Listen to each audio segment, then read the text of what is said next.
Falling out the sky. Who got on $1 million jewel? Bag of model, I ain't even try.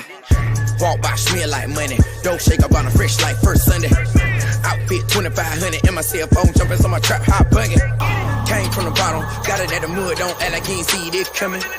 Pull up to the club, Chevy on season, nigga can't tell me nothing. Did it for my kid folks, watching in my bloodline. Rattler with the pills, just try it. Brian 85 with the pounds in the trunk, cause I know that my hood gon' buy. Candy paint on the wheel, yeah, flip flop. Paint so wet, did a drip drop. 93, you can smell it through the zip lock. 100 bands stashed up in the zip lock. Louis bag, see, I order swag. Got a lot of money, gotta stay down. I bring it to you through the Greyhound. Queen City, all time. I can spend $1 million in the I can spend $1 million in the I can spend $1 million in the I can spend $1 million in the walk by, smell like money. Back touchdown, niggas know this money. Trick code 2,500, got shit on bed, just shit that money. I can spend $1 million in the I can spend $1 million in the I can spend $1 million in the I can spend $1 million in the walk by, smell like money. Back touchdown, niggas know this money. Trick code 2,500, got shit on bed,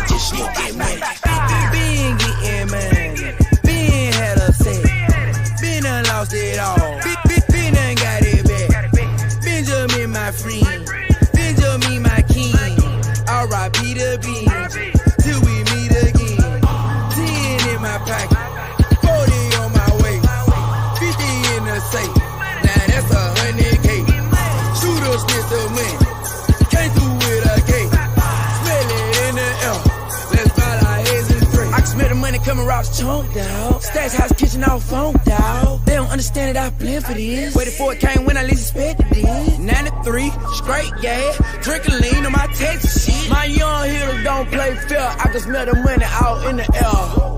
I can smell the money in the air. I can smell the money in the air. I can smell the money in the air. I can smell the money in the air. Walk by, smell like money. Head touchdown, niggas know it's money. Track code 2500. Got shit on me, just shit that money. I can smell the money in the air. I can smell the money in the air. I can smell the money in the air. I can smell the money in the air. Walk by, smell like money. Head touchdown, niggas know it's money. Track code 2500. Got shit on me, just shit that money.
Oh, man.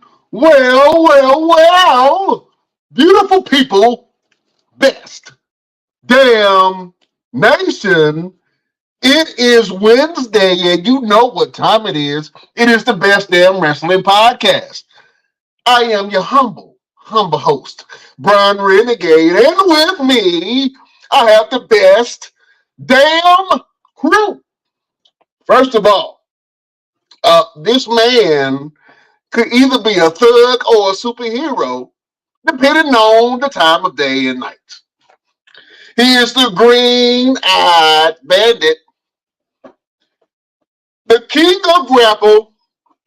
He's your mama's favorite wrestler, and he can whoop your daddy ass, Mr. Everything, Victor Andrews. Yo, what up? What's going on, good people of the Best Damn Wrestling Podcast? And with me is El Capitan, the head honcho, the head of the table, the man with the master plan, the Brian Renegade. Why, thank you. Appreciate that, my brother. Oh, man, in the building, he is a Lakers fan. He is a wrestling aficionado. He is the official Bake Bro. The one and only Senor Fuego himself, Chef Showtime. What's happening, Chef? What's good? Oh, man, we good, my brother. Blessed and highly favored, you know what I'm saying, as the old folks would say. Best Damn Nation, what's going on? Show us some love in the comment box. If you're watching this on Facebook, Twitter, Twitch, all of those apparatuses, all those apps. Thank you for watching us. If you're listening to us on Radio Land, iHeartRadio, Pandora, Apple Music, Amazon Music, wherever you get your podcast, you can listen to the boys at the Best Damn Wrestling Podcast each and every Wednesday or whenever you want to in your leisure. We appreciate you guys' love, support, and all that jazz. Fellas, let me go around the board real quick. What's going on? What's happening, Mr. Everything? Man, you already know I'm in the building. I'm at the gym. Got a couple of clients coming through, getting a little workout on. Out here making these dollars, making daddies holler, and making the mamas follow. I hear you on that. Oh man, Chef Showtime, what's happening, my brother?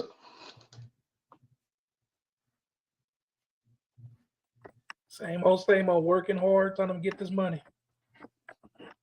Oh man, Chef, the hardest working man in the show business, Jack. I would be remiss if I did not say what's going on to Beyonce's real baby daddy, the one and only entrepreneur of entrepreneurs. This man once had a dream, and Martin Luther King stole his whole speech from him. Just like Steve Harvey stole Mark Curtis. The one and only LP is in the building. What's going on, man? How y'all brothers doing today? Oh, we doing good, man. Can't call it. What's been happening with you? Real quick. Can we go ahead and deem LP the Tony Stark of the Best Damn Wrestling Podcast? Hey, show them real quick. Show them one of the things that you made for when you do the photo shoots. One of them headpieces. Like you really put some thought into the stuff that you do. Show them at least one of them. You can see some of the breastplates and headpieces right there on the wall. Handmade. Tony Stark, man. Tony Stark. Tony Stark. I'm trying to get there. Oh man. LP, you got a big show coming up, my brother. Tell the fans a little bit about your show that you got coming up. Oh yeah, just Back to the Future fashion show based on it's not based on the movie Back to the Future, but based on the theme decades of fashion, 70s, 80s, 90s, 2000s, 3000s. Just going through time and putting together a great show. I officially start this Sunday. So after that it'll be rolling full speed ahead. Oh man, so if you got some time, go ahead and get your tickets for your boy LP, man. He's gonna be shutting down the city with another fashion show. We're excited about this one, man. Can't wait to see it. Mr. Everything, are you in this Back to the Future fashion show LP is throwing? Man, I'm stuck in the past trying to get to the present just to see the future. Mr. Cast the call again, LP. What we gonna do with it? I missed it again. Look, wrestling takes all my time, man. That's the hardship about being a professional wrestler. That's the hardship getting into everything. You can't be everywhere. He won't be able to make none of the rehearsals or nothing. His schedule too crazy. Yeah. Yeah. He can't come in limping down the runway because somebody hit him with a leg kick. You know what I'm saying? Can't roll your kneecaps, Jack. Exactly. Oh man, well, Mr. Everything, listen, man. I want you to tell the peoples what we got going on, man. We got a big interview for you guys. Absolutely, man. We got an amazing guest happening with us tonight. My man Dontae Smiley, one of the greatest talents out there. Listen, we bring the best of the best of the best on here. That's why we call the Best Damn Wrestling Podcast, because we bring the best damn wrestlers of the independents of today, tomorrow, and yesterday. Daggone it. That's what we do. And tonight we got somebody that's no way short of one of the best damn wrestlers out there that should be signed by tomorrow, but they're playing. They're playing with us. They're playing with us. That's all. That's what they're doing. They're missing out. We're going to bring the talent out here. We're going to bring the talent to you. Don't even worry about it. They ain't gotta sign us. We come to y'all. How about that? Oh man, so I'm excited about this this interview with the one and only Dontae Smiley. We're gonna talk about him, about his wrestling career, a little bit about his music, his background, and all that jazz. So stay tuned. We got a hot one in the chamber for you, beautiful people. Can't wait to see it. Oh man, fellas, real quick. Dwayne "The Rock" Johnson. I gotta get into it real quick. Dwayne "The Rock" Johnson made a debut last week. Showed up on WWE television, and he said some things that were very interesting. One of them being that he was going to go out and going to sit at the head of the table. We're going to talk about that in a little bit. I ain't going to hold y'all, man. I know y'all waiting for it. Hold up. We got an esteemed guest in the building. Popping in this thing. Go ahead, Mr. Everything, and do the due diligence. Absolutely. Ladies and gentlemen, take your attention off of whatever you're doing and put it on this man right here. He is not only a professional wrestler, he is a personal trainer, he is a music artist. He's one of the greatest artists of this generation. He's my man, my brother, my homie, Dontae Smiley. Welcome to the show, bro. Hey, man, I appreciate y'all having me, bro. Thanks for reaching out. It's good to be with all you fellas. Hey, no Oh, problem. man. Hey, before we even get started, I'm going to go ahead and let y'all know something. The first time I met this man, he started talking. I looked behind me and was like, DMX? That's it? Where my dogs at? My dog's at. Fair play. Yeah. So, Dontae, thank you again for joining the show. We're going to go ahead and introduce everybody so that way you know who you're talking to really quick, and then we're going to get right into the questions. Right up above me, right here, is our guru. He's been making predictions, and they be coming true for every now and then. I wish he would predict when we're going to get signed. Right. He can predict about tomorrow. But it's LP right here. Wrong stuff if it ain't that. Yeah, exactly, right?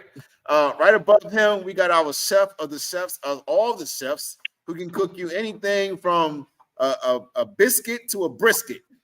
My man, Showtime. And right above him is our Capitan, the one that runs the show, the one that put us all together, our head honcho, our head of the table, Brian Renegade. What's happening? Nice, yeah. So is he actually a chef? Like for real, for real? Absolutely. Oh no, that's awesome. Hell yeah. So we're gonna get right to it, man. Real first question. Yo, for those who have been sleeping on the rocks, living on a different planet, tell them who Dontae Smiley is. Dontae Smiley, first and foremost, is a man of God. Dontae Smiley is the father. I am a husband, and those are the most important things I'll ever be for the rest of my life. But outside of that, some of the coats I wear are a published author. I have a bestseller on Amazon, and I got the receipts to that when I first dropped my book. That first week it was out, I was out selling the Young Bucks on Amazon. The only book that I was behind in the pro wrestling biographies category was actually Mox's book, because he literally released the same day that I did. And he was the only one that I was behind. So that's an awesome feat to be able to have, because only 1% of the world ever becomes a published author. So it was real cool to be able to dive into that. But even more so than that, I've been a musical artist since I was 18 years old. Formerly back, we're talking 2008 through about 2014, which is when I started wrestling. I was in the scene heavy. I was doing all the Texas tours with major artists when they were coming into town. Did Texas tours with like Waka Flocka. Had to go out to Austin. Did Machine Gun Kelly. I opened up for Travis Scott twice when he was here. One for a festival and one time at one of his main concerts that's at a place out here called Trees. And then I found wrestling, man. It kind of fell into my lap because I started a wrestling podcast with a buddy of mine. Actually, we call it Yes, It's a Wrestling Show. And we cover local indie scenes, some WWE, but more important, we wanted to focus on the indie scene. And that's actually how we got to get to training with the guy that we ended up meeting, Anthony Black, is because one night we went out and did some photography and videography work for a company in this area Went out with him afterwards, kind of shooting the stuff. And then this chick named Ruthless Lala. I don't know if y'all are familiar with Ruthless Lala, but great wrestler. She's from Texas, gets around the United States doing what she does. But she's the one that linked us to Tony. And now, 9.5 going on 10 years later, the rest is history, man. I've been very blessed with a lot of dope opportunities wrestling-wise. I've been able to do a lot of stuff, as you have, Mr. Everything, that we understand that some people will never get to do, be it TV, be it travel internationally, be it face habitual stars on a regular basis, as we became some ourselves, as we are, you know what I mean, with who we face in our associations and, what we've achieved, man. And I don't take that for granted, you know what I mean? That's why I work as hard as I do. That's why I sacrifice everything I possibly can, because not only do I owe it to God for putting me in the talents to be able to do this, but also, the 3 girls that I have outside of this door right here that are sacrificing even more so when I'm gone and whatnot, you know what I mean? And I take that to heart with my work ethic and everything that I try to put forth into this business. Oh man, talk about being a girl dad. What are some of the beautiful things about being a girl dad, and what did you learn about having? You say you have 3 girls. Having 3 girls, man. Yeah, 2 girls. Okay. Oh man, more than anything, I would say the biggest thing that I've had to learn, bro, is extreme emotional patience. The Taurus in me has a natural, very short fuse. I've got a control of that. I'm very at peace with a lot of stuff, so I don't get irritated very easily. I try not to let this world see me flinch in any kind of way.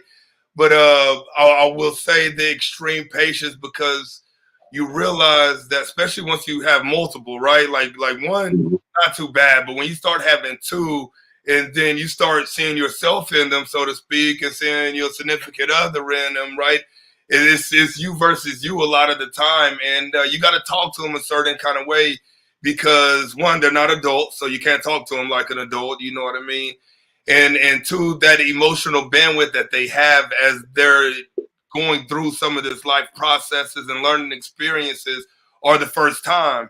So if they're acting up in a certain situation or letting something really get to them, it's probably the first time they face it, where we've faced it possibly hundreds of times, depending on what it is. And so it's really getting in tune with that and just getting a level of understanding on remembering that they're kids. And there's a lot of first times are coming emotionally, things we do outside in the world and all that kind of stuff. And you just have to have a lot of emotional bandwidth to make sure that you're ready for whatever comes. Because if you're not, then you might get irritated with some of it, and you just can't do that. You're a steward of a position. You got to grow these young individuals to be, great teenagers, to be great adults, or whatever it may be as time goes on. And so everything you do matters. Everything you say matters. Everything they see you do, that you have them do, the way you talk to them, the way they see you talk to your significant other, the way they see you treat people in public. All that plays a great part in their learning process throughout life. And if you're somebody that treats people wrongfully or not with the utmost respect and love like we're supposed to, they're going to see that, and they're going to take to that, and they're just going to be another version of you by the time they really start doing things themselves in the world, Yeah, that's a great point, man. Here at the Best Damn Wrestling Podcast, we love love. You know what I'm saying? And more than everything, we love black love. And we like to give the wrestlers on this show an opportunity to talk about their significant other, man. Can you tell us how your wife has held you down in both your music and your wrestling career? So I'm 35 right now. I met my wife my second semester of college. And so this is the spring of 2008. Of my freshman year. That's when we met, and we've been together ever since. We have our 10-year and our wedding anniversary coming up in August on the 2nd. But more congratulations. than anything, we've grown up together, right? Because even at 18 and 19, you're still kids figuring it out for the most part. You know what I mean? And that's what a lot of people really don't think about. And so we grew up together, and she's been with me through some of my worst stuff. You know what I mean? I've been through addictions in my past. I've been through situations where I couldn't get over past family fluff, you know what I mean? And she comes from a good nuclear home, you know what I mean? Mom and dad been married 35 plus years, something plus, somewhere around there, whatever it is. You know what I mean? She was a great school kid, graduated college where I got bored and dropped out and started just focusing on music and all that kind of stuff. You know what I mean? But through it all, after I got over my addictions, after I got over my fluff, after I got saved, I asked her one time, you know, like why she stayed with me. You know what I mean? Why did she stay believing in me? And the one thing that she said is that she could see number one, she could see more in me than I could in myself at that time. And she told me that she could see the version of me 3 to 5 years down the line that I was going to grow into, and really felt in her heart that what I was doing and going through in those moments in my early adult life were exactly that, early adult life situations. And she, you know, believed in that maturity in me. And now we're doing well. You know what I mean? I'm one of the first people to own a business in my family. Technically the second. My grandma owned a daycare. I own a fitness training business. You know what I mean? I'm the first, like I say, published author in the family. I'm one of the only ones that isn't working like a 9-to-5 job. I work for nobody else, answer to nobody else. You know what I mean? And so it's a beautiful thing to kind of change that generational curses that were amongst my family at one point in time, and kind of change the legacy for my downline and on as you know, they get older and have kids and so on and so forth, to really lay down the foundation and change of what the Smiley last name means, because namesake is really important to me. Namesake may not be important to a lot of people, but my dad was a proud Smiley, and he was one of the hardest workers. You know, like I've seen this man sell jewelry off of his fingers for me to be able to be in basketball tournaments and stuff. You know what I mean? He was that kind of, he was a hustler. He was a grinder, did whatever he could. So I had to take that and run with it and do greater than that as he raised me too. So now watching me live out my dreams of being a professional wrestler and traveling the world and seeing me on TV and just seeing me flourish in life, family, faith, finances, friends, associations, and all that is just music to his ears. You know what I'm saying? Because he's like, job well done to himself for raising me better than, you know, better than he was, as we all want to do as parents, is raise our kids better than how we were raised and so on and so forth, then be better than what we are and whatnot. So that's exactly it. Oh man, that's awesome. You mentioned that you were saved. Can you talk about your spiritual journey on your on your journey to enlightenment and to connect with your Creator? Yeah. So before 2017, like I was complete non-believer. It wasn't that, like, I was more of what they call agnostic, I guess, is what they call, where it's like damned if you do, damned if you don't. Like if you believe, Yeah. you know what I mean, which, like, I get it. That's my brother. You know what I'm saying? And like I get it, because now that I've been on both sides, like I get it. You know what I mean? But something typically happens in somebody's life, like you say, that makes them feel enlightened and start seeing and calling on something higher than themselves, or believing in something higher than themselves, or really being priests to themselves and their environment. And what had happened was in 2016, it was in November 2016, I suffered my first major injury ever. We're 2 years into my wrestling career. I'm holding like 4 titles at the time. I'm 2 months away from going to Germany to work with Alex Wright, who used to be in WCW. He's out there in Nuremberg, Germany, and I was going to go work with him that January for like a week to train and be on a couple shows. And I dislocated my foot training one of my basketball clients. I was the skills coach and at a fitness connection out here, and I dislocated my foot. And when I had everything stripped, when I was in college, I used to have a bad pill addiction at one point in time when I was in college. And I got over all that, you know, but when I got injured, the first thing that obviously doctors do is give you pills, especially on a dislocation when they got to aggressively adjust it and all that kind of stuff. Right. And then I went back down that rabbit hole and started getting really depressed, started getting really suicidal, and kind of didn't know what to do. I'm going off on everybody. I'm kind of losing myself, because at that time, everything that I was wrapped in what I did, not who I was. You know what I mean? And there was just one day where I was just honest with my wife about how I was feeling in one moment when I was having some bad thoughts go through my head, some suicidal thoughts. And she was like, you know, like, I've tried to help you. But she's like, I don't know what else to do. You don't want to go to therapy. You ain't really expressing what you're feeling to me and all that kind of stuff. Because like I was locked into myself and my mind and everything that was going on in there.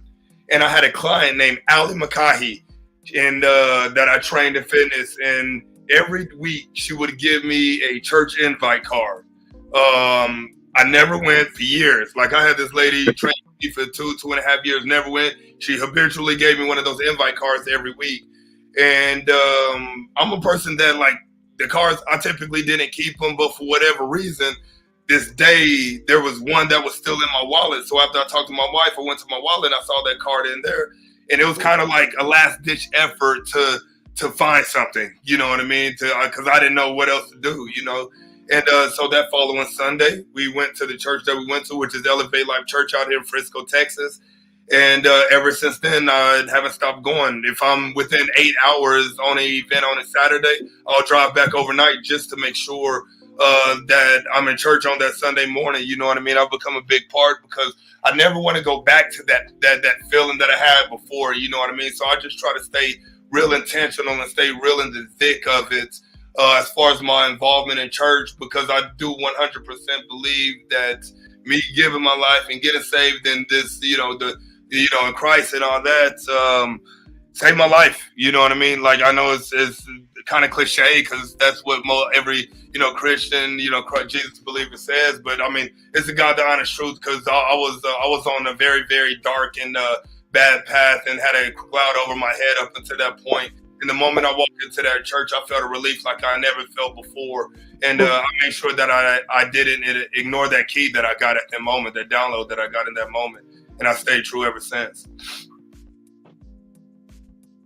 Oh man, that's a beautiful answer, man. Chef Showtime got a question for you. Go ahead, Chef. What two belts are you holding back there? I see them two belts. So the white one is the main OIWA International Heavyweight Championship. I've been that champion for the better half of 3 years. I had it for a little over 2, and then I relinquished it because we're supposed to go on that CYN tour. When me and Andrews was part of CYN, and we were getting ready to go on that tour before Braun Strowman got re-signed by the E. Then the tour got canceled. So then I came back and ended up actually winning again. This black one is the OIWA International Heavyweight Championship, but this is a custom one that Sir Mo from Men on the Mission made me, because he's the one that runs the OIWA, and he made me that custom black one, for the work I've put in as I've been championing a lot of the stuff that I did backstage, because I told him I wanted the black leather, so he gifted me with that one as, my personal one. So the moment, God willing, forbid anybody beats me, whenever that happens, they're getting that white one. That black one's going in the case, because that black one's like my version of the Brahma Bull belt. I dig that. We got Sir Mo on the show tomorrow, man. You got a question that you want us to ask Sir Mo?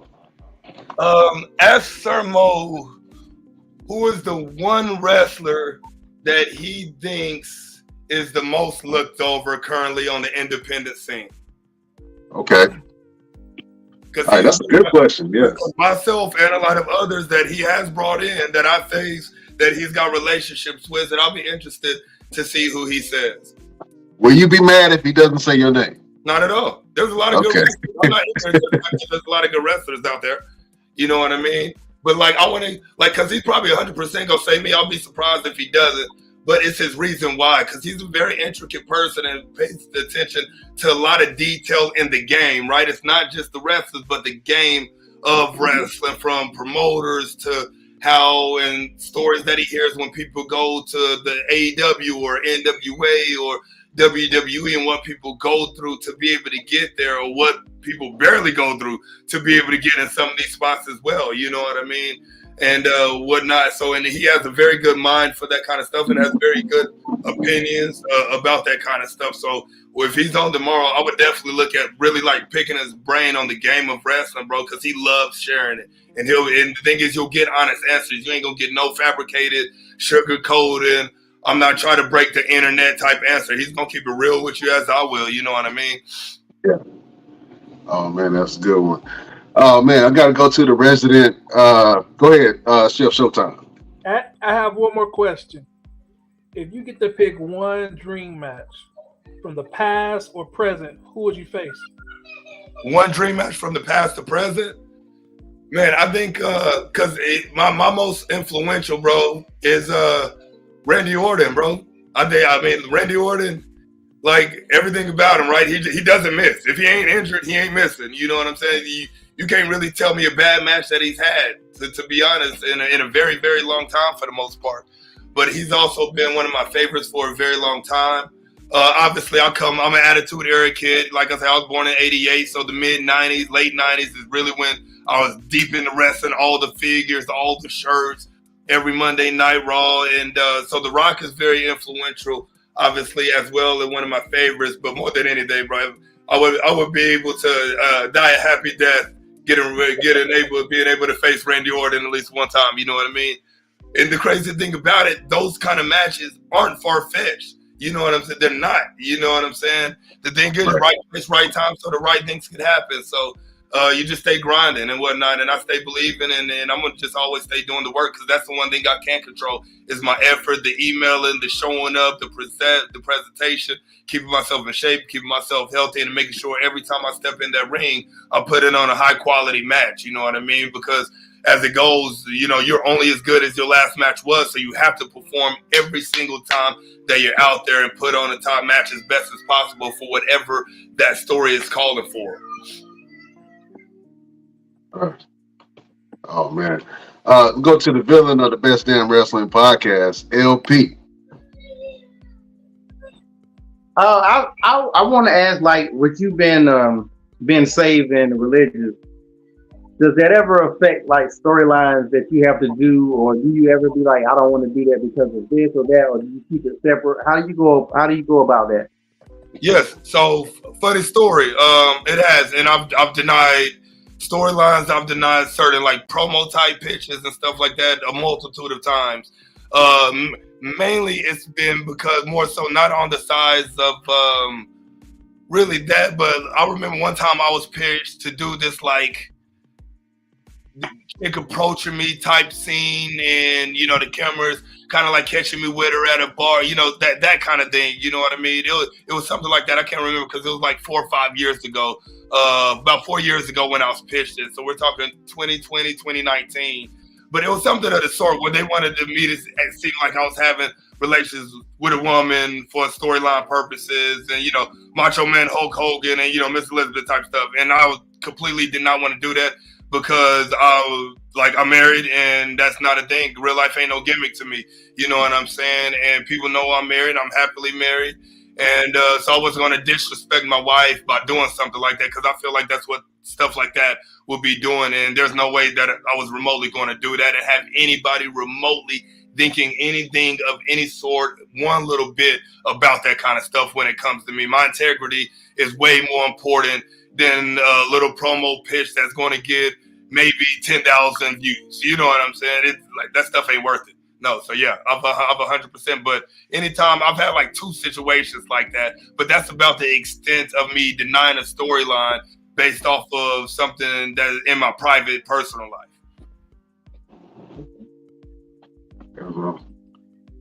Was it a hard decision, or was it something you right then you're like, nope, ain't no debate, ain't no change my mind, nothing? Right away, I was like, you know, I can't do that. Like that's exactly. I think that was my exact answer to him. I was like, you know, I can't do that. I was like, you know who I am. I was like, you know what I'm about. You know, he was like, oh, I was just saying if you know, I was just trying to test you and see what you would say. I was like, no, you weren't. You wanted me to do it because you thought it was gonna be a good story, but I'm not, dude. It was right off the rip that I was denying that 100%. Is that trying to test your gangster? They know black men don't cheat. Right? Yeah. Is there more on the independent side of things where you can deny stuff like that? Because I've seen, let's say the WWE side, where I've seen guys do stuff where I know they didn't want to do it, but they did it. So is it different? Is it different when you're signed with like a bigger company versus independent? Like I'm pretty sure JR didn't want to kiss Vince McMahon butt on right. or stuff like that when they did it. So is there a difference when it comes to that, or? I'm just talking about in general. Like, is there a difference even with the business when independents can say no, and if you're on the bigger roster, you can't, or it's the same thing regardless? Well, like it's the same thing regardless, because you can say no anywhere because we have free will in this world. They might feel like they can't say a certain thing because they're scared they're going to lose opportunity, lose money, or lose something in the situation. So it's it's a what's it worth to you situation. For some people, their integrity isn't worth it.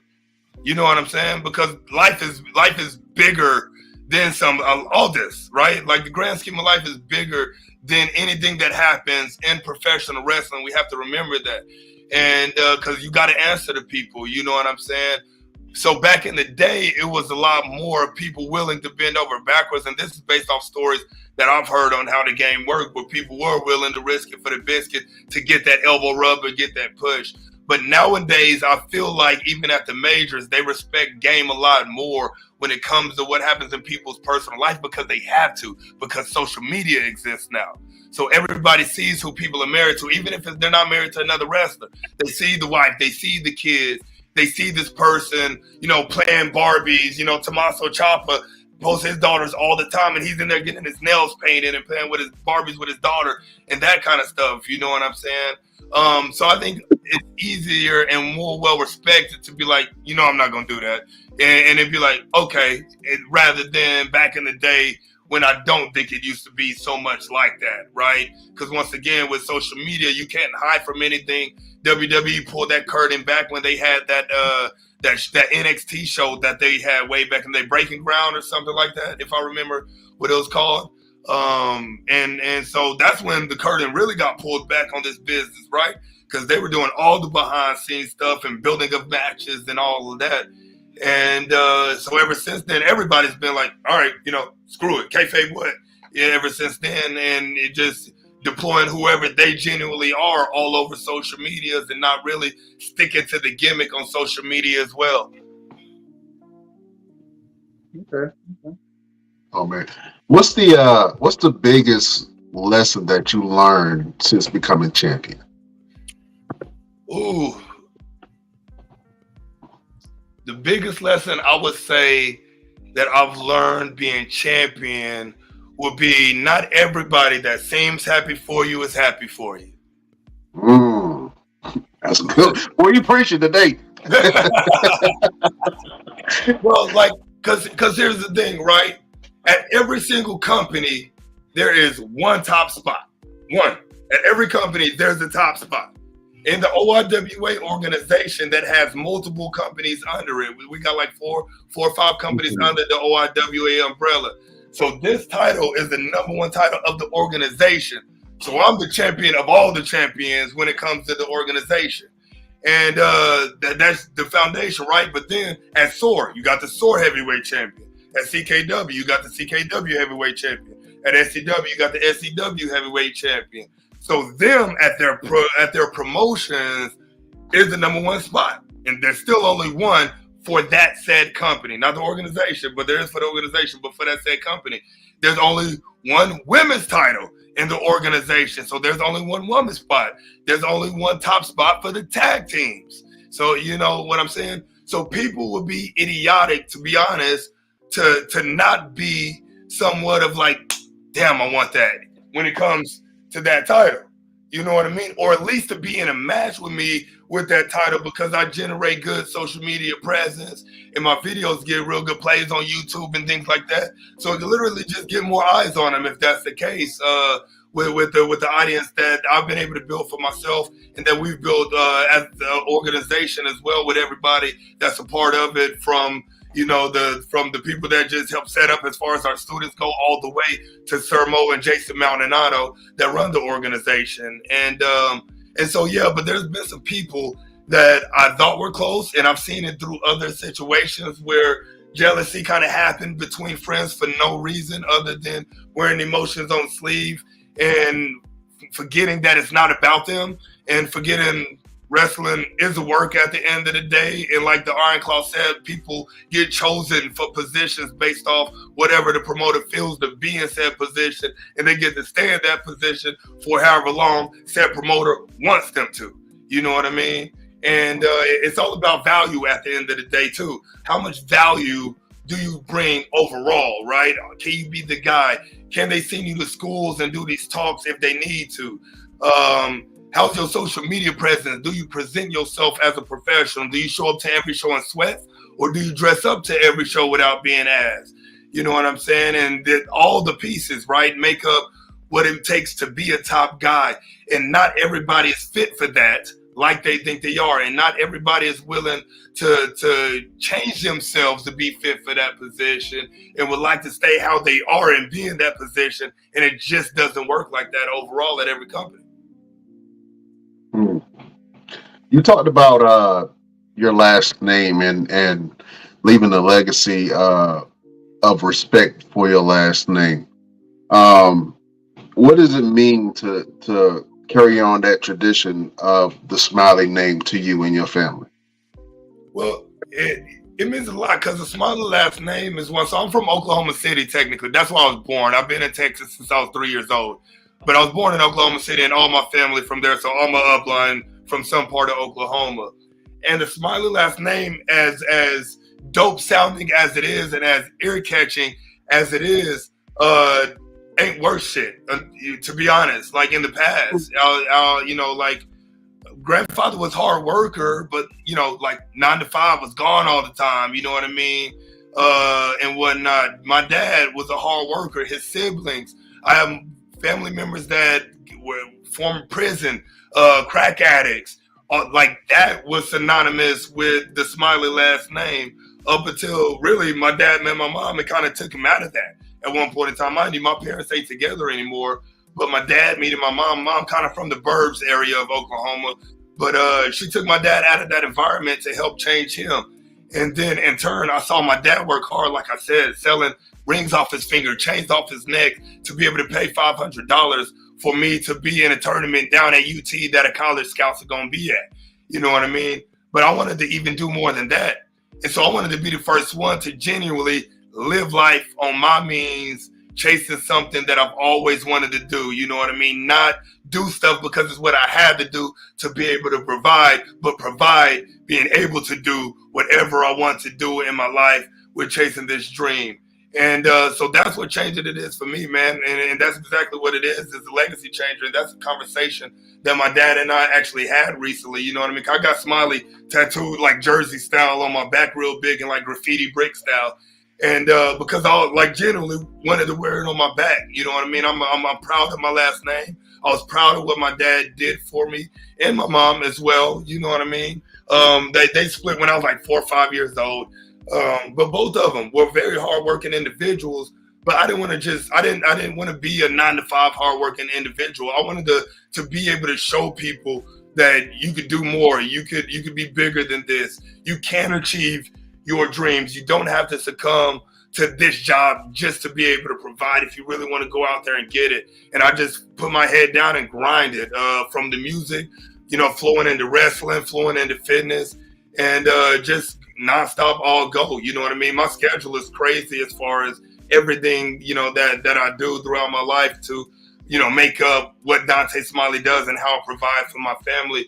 But it's all stuff that I want to do on my means. You know what I mean? Because it's all stuff that I love and things that I'm gravely passionate about.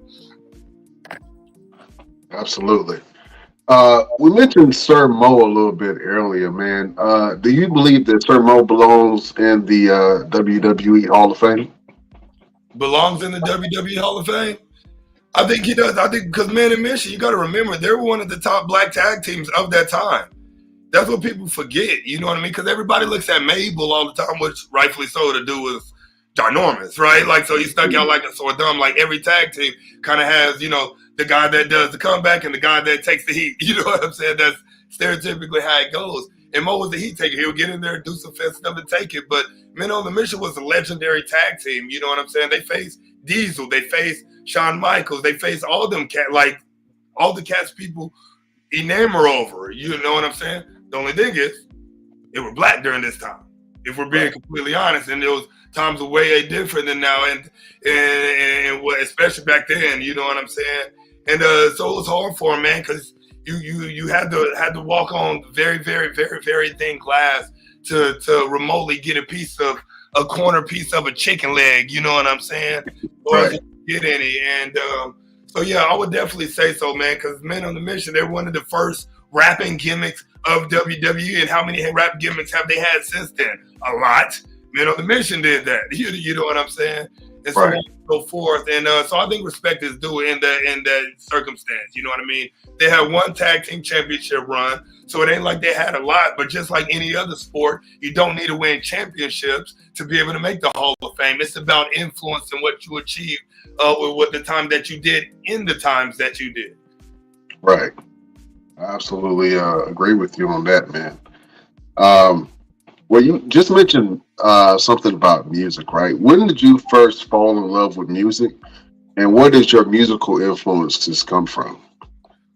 I first fell in love with music as far as listening when I was probably, I would say, 8, 9 years old. And because of my brother, actually, he had huge Zic folders, you know, with the inserts to put CDs in, but like boxes of those Zic folders.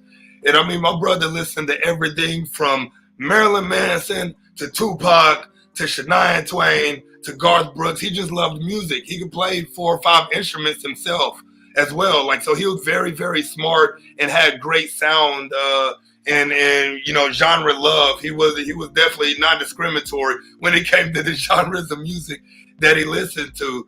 But as far as doing it, it was, you know, me and one of my homeboys, Antonio, back in high school, downloaded this program called Audacity, got a USB plug-in mic, and we just got into freestyling at the tables when Clips came out with that song Grinding. Grinding, yeah. Yeah,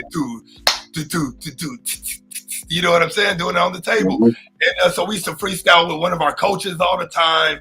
We used to stay freestyling at the tables. And then finally we were like, man, let's start actually recording. You know what I'm saying? And it was something that I actually like took and ran with ultimately even after that, because when I got in college, I never stopped. You know what I'm saying? And we recorded our first track during my senior year, and I was already 18 at this time. So I was 18 when I recorded my first one. But even my freshman year, the first thing that I did was go pick up some equipment, put it in the dorm with me. When I moved to an apartment my second year, I upgraded everything because now I have my own room and kind of started expanding. And, you know, I was out there in Denton throwing shows at like Haley's and Andy's and Rubber Gloves.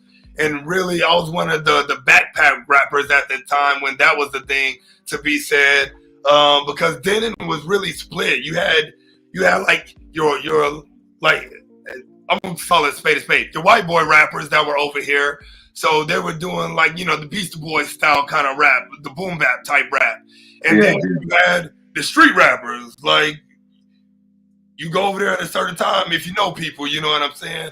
And I came in, and I'm cool with everybody, so I was doing tracks with them over here. I was doing tracks with them over here, and so when I do shows, I was bringing all this together, from the backpack rappers to the college kids to the boom bap rappers that were over here, to the street rappers that were over here, and putting us all in one spot and really, you know, cultivating a community of hip hop artists that were from different areas that could really coincide and throw shows that people would come out to and people would enjoy with no drama. And that's exactly what I was able to do.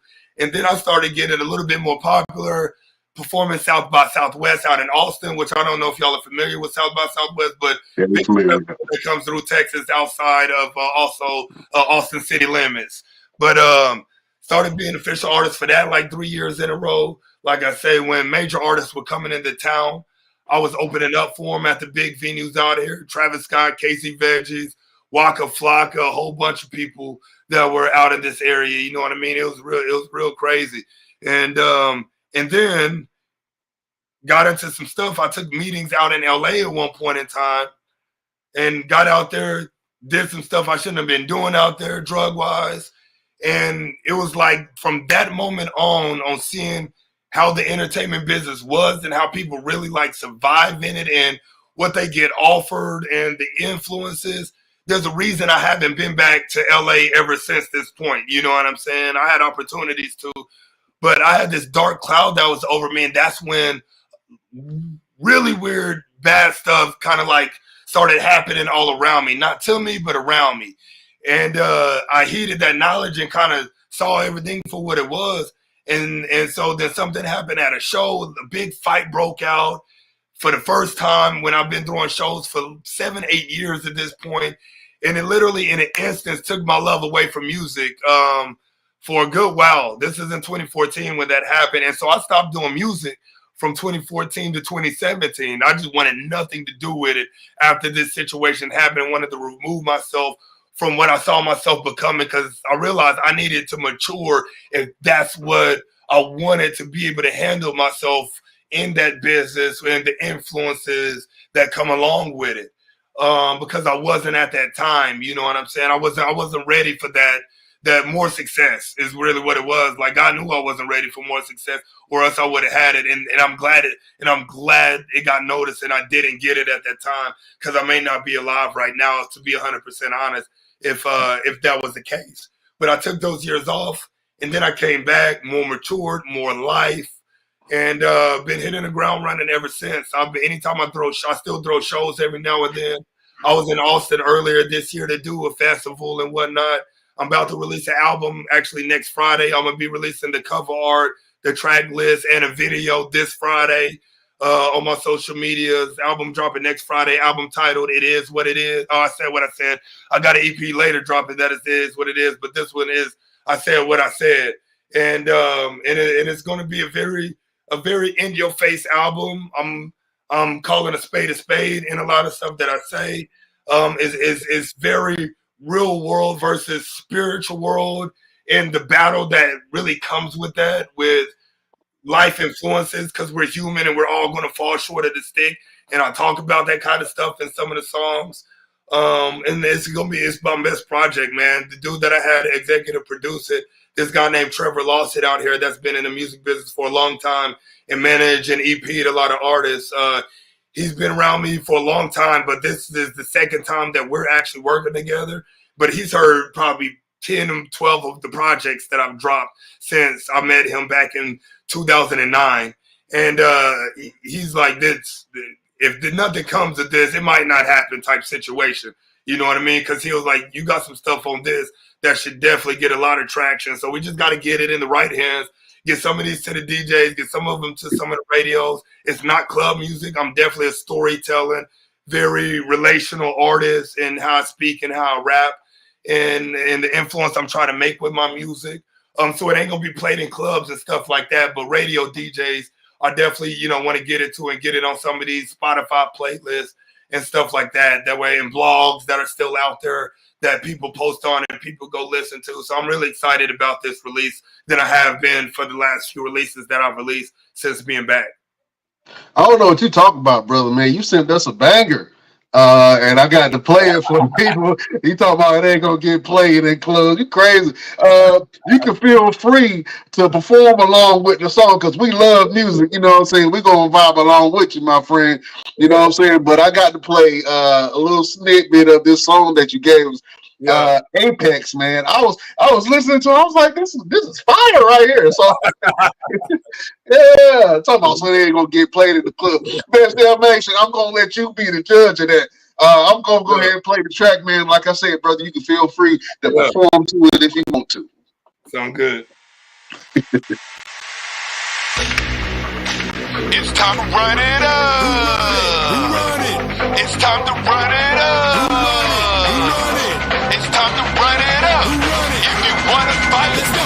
Look, if you buck, man, I'm being built different since I stepped onto the scene. Big Smiley 101, yet they try to copy me. That's why they call me the Apex. On an island of my own, G-O-A-Z. Let's be real, that's been known, cause I've been built different since my birth in 88. My father always told me I was gonna be great. Now the world gets to see me raise the bar on the daily, real life. Ain't no gimmick, that's the motto, ain't no faking.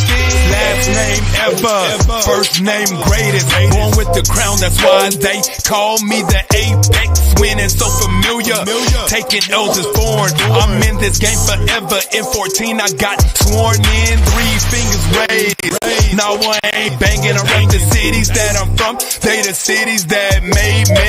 Grew up fighting Discord circles, nothing new. Now I stomp a chest and drop a head and get paid too. My how things have changed over all these years. Boys think they bout it, but God is the only man I fear. Gold belt collecting, hater block wearing, real shining bright, succeeding, not caring what they saying. Man, I've been built different since I stepped onto the scene. Big Smiley 101, yet they try to copy me. That's why they call me the apex on the island of my own. G-O-A-T, let's be real, that's been known. Cause I've been built different since my birth in 88.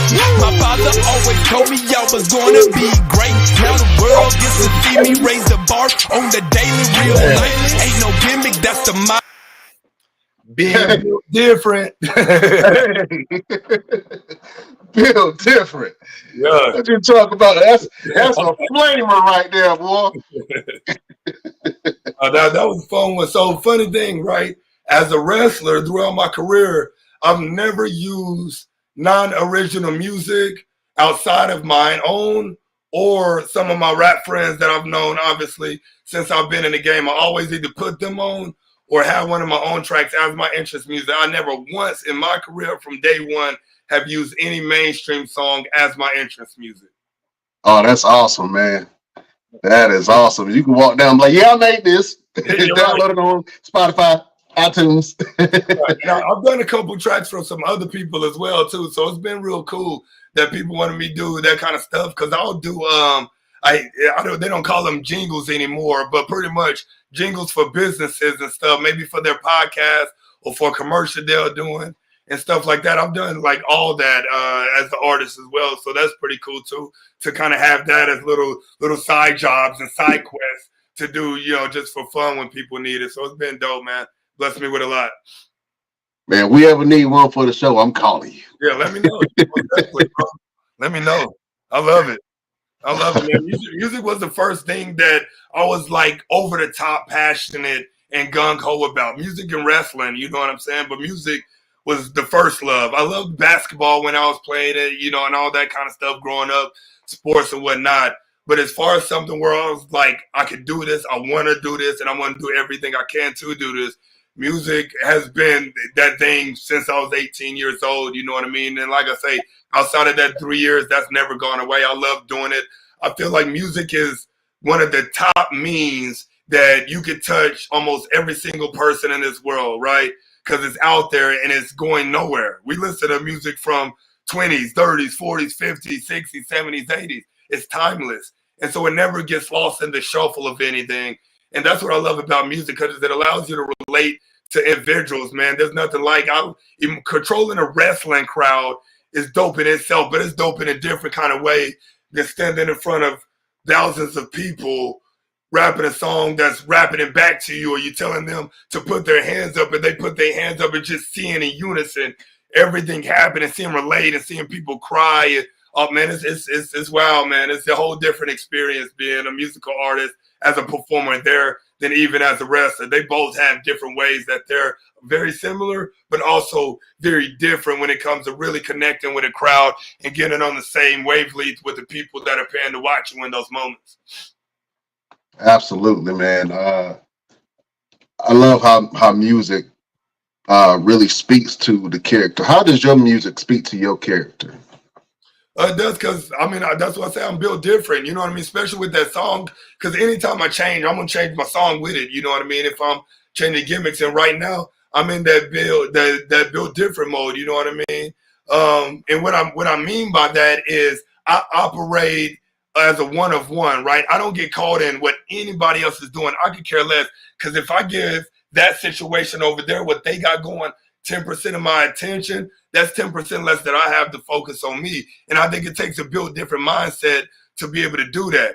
When I hit the gym 5 out of 7 days a week and train exactly how I have to train to be able to keep myself healthy and keep myself strong and looking good for TV, I have the discipline where I don't need somebody to tell me to go. I have the discipline where people don't need to tell me to eat right. Granted, I'm a trainer, so obviously I'm going to be disciplined because I'm telling other people to as well. But at the same time, it takes a different mindset to really get in tune with being like, okay, my friends aren't on the same fitness journey that I am. Those other wrestlers aren't on the same fitness journey as I am, and so on and so forth. It takes a different mindset for that. And I correlate it to a lot of aspects of life with the way I operate that a lot of other people don't operate like that. And that's where the whole built different mindset for myself and the definition that I've given that word to myself in the song with the things that I do. That's how it goes. What do you want people to know about you? If people are just finding you out for the first time and they're trying to find out who you are and why should they get behind you and support your character and your growth, what do you want people to know about you? I would say more than anything is that it's not about the one thing, it's about the all things, and I'm about the all things. So I'm a person where you will look at me, you might find me as a wrestler, but the moment you click on anything, you're going to see everything else. Some people find me as a fitness coach. They click on the thing. They see me in everything else. I'm living proof that you can live life by your means when you realize that it's about all the things and not just the one thing. Life is bigger than the thing, right? It's all this. How you operate with people, how you operate deploying your 1% that God has given you in this universe and making sure and acting on it. A lot of people are afraid to act when it comes to them getting some kind of download with an opportunity, right? Because opportunities only last for the lifetime of that said opportunity. Opportunities do not always come back around. I hate when people say that. Oh, if you miss it, it'll come back around. That's the biggest lie that people have ever been told. Opportunities don't always come back around. Sometimes you miss it and you'll never see it again. And so you really have to seize those opportunities in the lifetime of that opportunity. And the only way you can do that is if you're thinking on a greater scale about doing all the things that you've kind of, wanted to do and being fearless, obviously, in that pursuit. And it may not be something like wrestling. It may be going back to school and finishing a degree. You know what I mean? Or something of the sort. It may be mending a relationship with your mom because you're holding on to it, but you could possibly be the only one holding on to it. There's an enormous amount of things that could be, but we have to be able to be in tune with ourselves to be able to realize that kind of stuff. Absolutely. We're going to have to let Chef Showtime go. Real quick, Chef, let the people know where they can find you. Hey, you guys can find me on Facebook, Twitch, Twitter as Chef Showtime or Dontae Carter. All right. Yes, Sign off, Chef. I'll see you later. On behalf of Chef, man, I know that you mentioned your fitness journey, right? What are some things that people at home can do to try to get back in shape for this year? To be honest, it's number one is saying yes to yourself. Because if they haven't been, then they've been saying no, because it's probably something that they thought to themselves before that they needed to do and just never acted on. So don't be afraid to say yes. Is it scary? Yes. But getting unhealthy and fighting things later in life is scary as well, right? It's like the situation of saying all things are hard. Being out of shape is hard because you're out of shape and everything is going to be hard. But also being in shape is hard as well because you have to have a great level of discipline and show up every single day, regardless of how you're feeling in that moment, to do the work, regardless. You know what I mean? It may not be perfect, but you always got to show up. So hard is hard across the board. And so say yes to yourself and just take that one step and do it the one time. Go once. Be it apartment gym, be it you do 25 air squats and 25 push-ups or 25 squats and you go walk a mile or whatever it may be. Say yes and go do it once. And day number 2, do it again. Say yes again. Day number 3, say yes again. And just stop denying yourself and keep saying yes to you every single day because nobody can want personal growth for themselves more than that individual. You know what I mean? That individual has to want it. And but you got to show up for yourself always because whenever you bring your greatest you into the world, you give your greatest to others. And that's what the world needs is everybody's greatest version and most pristine version and self-personal growth version every day. Absolutely. Absolutely. We got Mr. Everything on the show. We like to do this thing every once in a while. I don't know what it is about Mr. Everything. He got a beef with most of the wrestlers that come on this show. I don't know what it is. But he always has a few things to say. If you would mind entertaining Mr. Everything, we got to go to promo school real quick. And Mr. Everything has some things personally that he would like to say to you. I guess when you guys next meet. So, beautiful people, prepare yourself because we're going to the best damn promo school. And look, man, look. Dontae going first. Let him go first. I'm gonna do this like what was the name of the movie? 3 Mile. What was the movie? 3 Mile? No. 8 Mile. Yeah, 8 Mile. Let him go first. I'll let him go. So here's what's funny about this situation.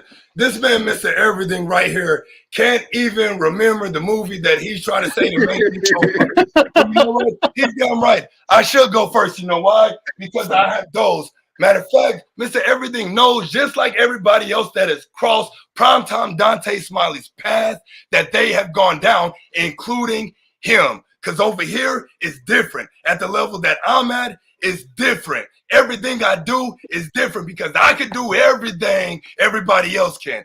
Everybody cannot do what primetime Dontae Smiley does because real life ain't no gimmick. You heard me. Okay. I understand.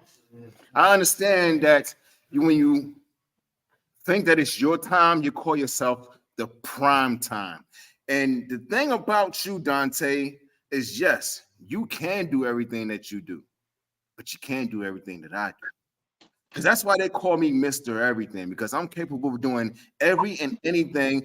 And you may say, and I see in cars rolling in your head, that I can do everything except beat you. But however, you didn't beat me, Dontae.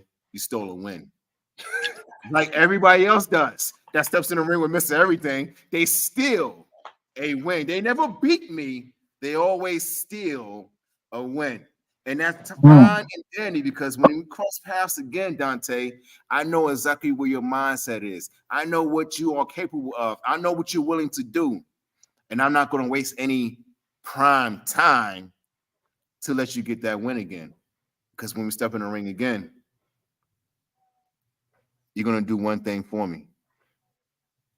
And I say my name loud and proud and with conviction,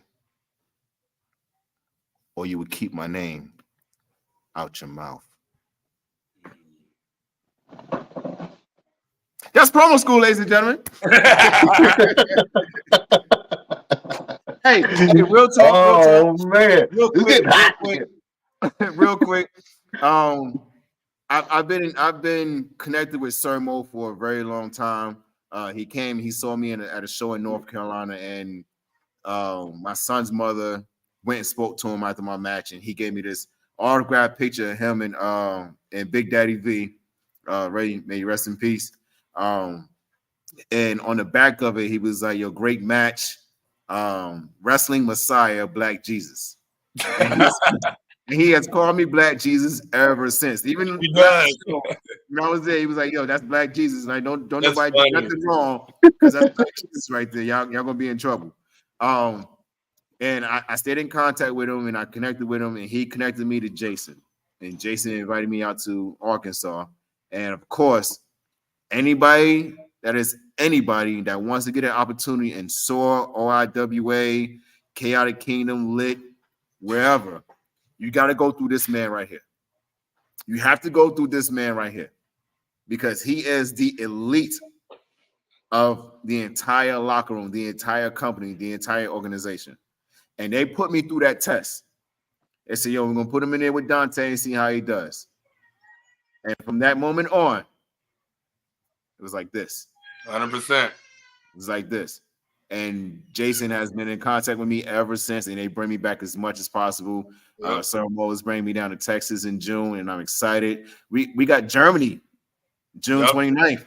Yeah, I'll go up there in April as well. 420, I'll be up there in that exact same spot because They're sending me up there. They're like, hey, we need you to go up there and test it out before we have all these people buy tickets to go. Yeah. You know what I mean? So I'll be out there on 420 defending the title as well, and seeing what this company is about, seeing how their locker room is. That way I can come back and relay the information to everybody. But yeah, it's going to be great, man. And that, that's the one thing about Mo, man. He's the most unselfish person ever, dude. The most unselfish person ever. He always tries to create opportunities for people in his collective that is close to him and on the outside. If he feels like you're somebody of value and you bring value, it won't crap on his name by him sticking his neck out for you. He's going to try to get you an opportunity 100%.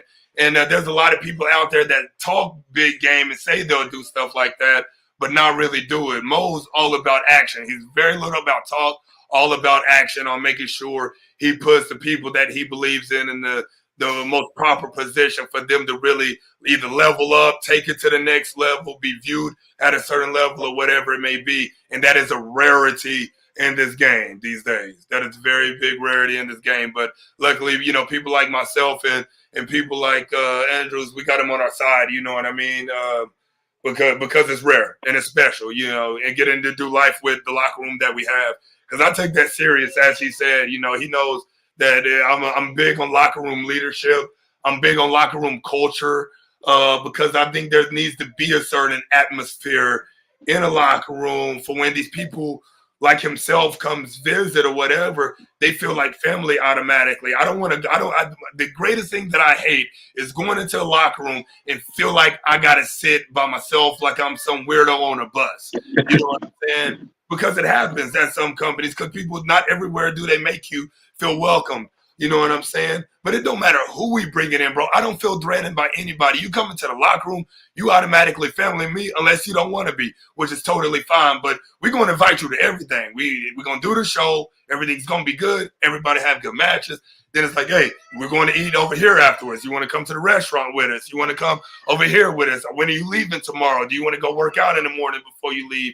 And everything of the sort, because we want people to feel like they're family when they're a part of our locker room, because to me, they are. And I make sure all the locker room follow suits in those situations, and they automatically know, because that standard presentation and core values has been long set, and they've adhered to that already. Absolutely. Could we see a possible tag team with Dontae Smiley and Mr. Everything Victor Andrews? This is professional wrestling. Anything could happen. We're two beautiful black men, so of course it could possibly happen. You know what I mean? Of course it could possibly happen. You never know, because I don't like seeing things happen to certain people. You know what I mean? Mr. Everything, he be around. You know what I'm saying? So he's somebody that if somebody's trying to do him wrong, he's somebody I would help, and I hope he feels the same way. And if it came down to it, then we'll mollywop any other two people that we would have to if we had to. Absolutely. Listen, if that ever happens between me and Dontae, you can forget about the entire tag team division of every company, because they're gonna be like, look, we can't keep up, we can't breathe, our bodies hurt. My lungs hurt, my heart hurt. Listen, I got pain in my veins. I don't even know how that's possible. That's what's going to happen to him, okay? Because you guys need to check out Dontae's workouts. And do you have anything on video? You have a couple of things on video, right? Oh yeah, I got a few things. I mean, on Facebook, on Instagram, type in Dontae Smiley, they'll be able to find it. Yeah, 100%. Absolutely. You guys need to check out some of his workout. Everybody says, "Oh, Victor Andrews, I ain't working out with him." Look at this man's workout, and then come holler at me and see who you'd rather be bothered with. Neither one of us. You don't want to be bothered with neither one of us. But we'll get you to where you want to be, the way you need to be. That's going to fit for you. Like, we're not going to try to kill it. Our workouts are designed for us. Right. We try to tell people all the time, it's designed for us. But if you want to come and get your work in, we got you. Oh man. Listen, this was a great interview, man. Yeah, most definitely. We do this thing each and every show. It's a way for us to give a little bit of motivation, a little bit of hope to the people that listen to us. It's a way for us to almost give a little bit of a ministry and of sorts. Do you have a quote, a word of positivity, a word of motivation to help people get through? Dontae Smiley, Do you have a final word for the beautiful people? Yes. And that final word would be more than anything, and I wholeheartedly believe this, and it's cliche as hell, but it's what's gotten me through and gotten me laser focused. And I've said it already during this interview, and it's that people have to understand that nobody can do the work for them, right? And that's the thing. Nobody can do the work for you. You want it, you have to do the work. In this world, it may look like handouts, but there is no handouts in this world. You know what I mean? There is no fair in this world. All you can do in life to succeed, that you fully control all the way through, is the work that you put in to do so. Because nobody can stop that. And with that, nobody can stop or block a blessing that you have over your life that you don't let them. That's right. Oh man, that was a final word from Deacon Reverend Smiley. Oh man, you got another calling on your life, brother. Man, hey, listen, you got a voice, my dude, and I think that a lot more people need to hear what you have to say. I think that you are very talented. You're very well spoken, and I think that you're what we need to have the voice like yours in these locker rooms and the representation like yours on our TV screen. So we wanted to just give you your flowers, my brother. We love your work. We're going to keep on supporting you even after this is done. Anything that you post, we're going to repost it. So as we grow, we want to help you grow, man. And if I know if you need anything from Mr. Everything, go ahead and ask him. He ain't gonna say no to you. Yeah. Oh, that's my dude, bro. Oh man. Well, listen, thank you for that final word, man. Where can people find you? What's your social medias and what you got going on? Most definitely. So Facebook, Dontae Smiley, DONTAE SMILEY. Instagram is at DSmiley Built Different. Twitter is at DSmileyBD. Also, you could Google my name. My SEO has been locked in, so everything about me is going to come up. As I always joke, I say there's more about me on the internet than I wish there was. You know what I'm saying? But it's also at the same time, it's a beautiful thing. But yeah, so those are all the ways, man. Got a lot of good stuff coming up. Got some big shows coming up. Like I said, I'm going to be in Germany twice this year. We're working on Japan as well. We're working on going back out to the UK as well. So I'm really focused on the international travel and getting my name out more that way. Also still reaching out to do the TV stuff with NWA, to get back to doing some stuff with AEW and all that, man, and just keep the marathon going, dude. You know what I mean? Because it's a long race, this wrestling business. And you know what I mean? I'm not going to let the wrestling business take me out. If it ever came down to it, it's going to end when I want it to end, and that end ain't coming no time soon, because I still believe that the best is yet to come for Dontae Smiley when it comes to my professional wrestling career. And I owe myself and my family and this business the time to be able to find that out. You know what I mean? And so, yeah, I'm excited. Awesome. Real quick, what is your goal when it comes to wrestling? Do you have a wrestling goal? Yes, I do, man. Like straightforward as I want a contract, right? I want to be able to live off of professional wrestling. And that has to come with a contract with a company like TNA, AEW, WWE. Do I have a specific place? Absolutely not. You know what I mean? Because you never know where you're going to go. You never know where you fit in most, because I've only been in one of those locker rooms, which is the AEW locker room. And I do feel like I fit in there. I got a lot of friends there. My style is great for something like that. You know what I mean? It's just all about getting an honest opportunity to fully be able to show what you could do as well. You know what I mean? Everybody does what they can when they get the little spots and stuff like that, when Dark was still around and whatnot. But, everybody's 100% there for them, and we know that. And that's fine, because we get the exposure. Right? Like when we get there, we get paid, we get to be in there with some great athletes, and we get great amount of exposure. But just imagine when people really get an honest opportunity, some of these athletes out here where you can see it in a little bit they might have did in the 5 minutes that they got it, you give them 10, and you can really see them possibly shine in that and really see the value in somebody like my man BK got when he faced Hangman. You know what I mean? He got a grave honest opportunity in that. Did his Doug Dizzle in that match as he always done. I've been in the ring with brother. He's an amazing wrestler, amazing gimmick. And he went up there and got his eats when he was able to get that 10 minutes on TV with Hangman, you know what I mean? And didn't disappoint and has definitely reaped the benefits afterwards 100%. Oh, absolutely. Well, listen, I think you would be a little bit modest, man, because you got the best drop kick in the business, Jack. I see you take a couple of heads off with that drop kick. I was like, damn, how you get up like that? Kevin Hart. Yeah, I gotta stretch when I get out of bed, bro. You see, I want to pull a groin muscle or something. I was like, man, he get up pretty high. All right, that's all that Godzilla in the mouth. That's all that CrossFit, bro. That's what that is. And it's funny. So funny story real quick about the drop kick that I'll let y'all in, right? So back in the day, we're talking 2017, 2018, my former tag team partner and I, you can kind of see those right there. Like we won like tag team of the year here in Texas, like multiple times at a big podcast that covered Texas wrestling. So we were really out there as a tag team for a good while, but we faced Keith Lee and Shane Taylor when they were PBK at VIPX. When we were talking about the match, I told Keith Lee, I was like, hey, when I hit you with the drop kick, you know, like protect yourself because I know you're 6'3", 6'4". You ain't used to people getting up there. So please make sure you put your hand up. He was like, all right, you know, cool. He did not put his hand up and he got his foot busted on accident.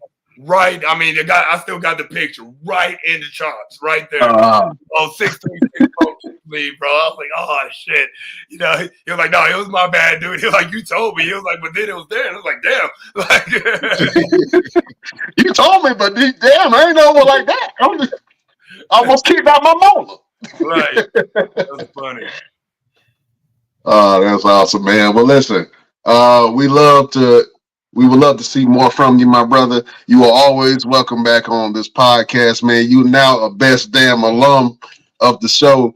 And anytime that you want to come on, if you got something to promote, you got some new music that's dropping you want to share with people, man, we'll play it on all our platforms. But like I said, we wanted to give you your flowers, brother. And we looking forward to some of your future endeavors. I appreciate it, brother. Thank you so much for having me on.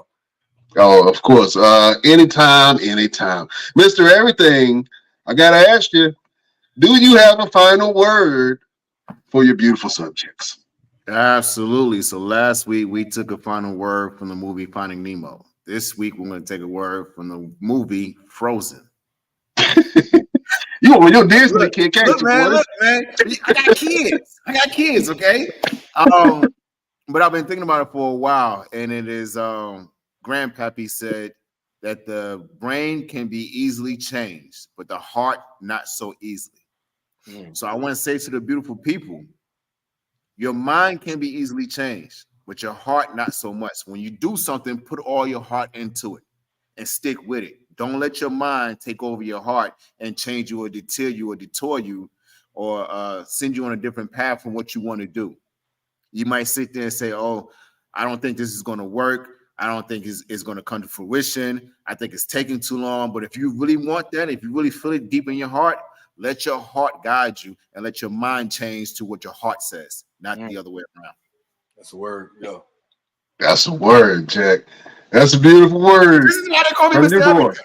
This is why they call me Mr. Everything with the green eyes. I can't follow that one. I can't follow that one. I'm let that breathe. That is a great word from your boy, Mr. Everything, Victor Andrews. My name is Brian Renegade. You can find me on all platforms at Brian Renegade. We got some more stuff for you. Oh, tomorrow we got a huge interview we've been talking about him almost all interview, but your boy Sir Mo will be in the building. Is talking about his career, a little bit of training, and some more stuff. So check that out. The interview with Sir Mo, and you can always check out all the replays of the show on all of our platforms, iHeartRadio, Spotify, Pandora, all that Nice. jazz. Listen, can't hold you no longer. Dontae Smiley, you are a gentleman and a scholar, sir. Thank you for being on this platform. We are looking forward to seeing more from you, my brother. Thank you. Appreciate it, man. All right. We will see you next week on the next Best Damn Wrestling Podcast. Beautiful people, we bid you adieu.